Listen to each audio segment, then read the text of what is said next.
Matatapos na nga ang kahibangan nitong si Farah dahil batid naman itong si Lucy na nagbaliw-baliwan lang ang kanyang pinsan nang sa ganun matakasan ang kanyang kasalanan.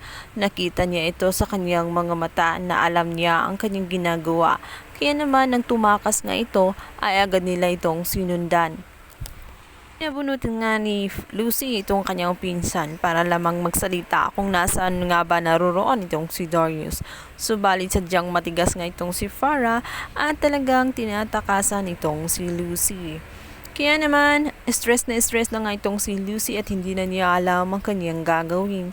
Sinabi niya dito kay Apo Berta na kailangan na may gagawin sila bago pa man mahuli ang lahat. Samantalang itong si Darius ay kinulungan nitong si Farah, hindi siya pakakawalan. Sinabi ni Farah na nawala ang kanyang bibi kaya naman si Darius ang magiging kapalit. Siya ang kabayaran umano sa kasalanan na ginawa ng kanyang asawa sa pagpatay ng kanyang anak. Nababaliw na nga siya ng tuluyan.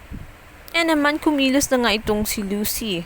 At dito nga ay gagamitin niya itong si Apo Berta upang mag-astral travel at malaman ang kinaroroonan ni Farah kasama nga itong si Darius. At dito nga ay malolocate nila dahil nga ang kaluluwa ni Lucy ay ang nag-astral travel at nalaman niya kung nasaan naroroon itong si Darius. Maliligtas nila itong si Darius.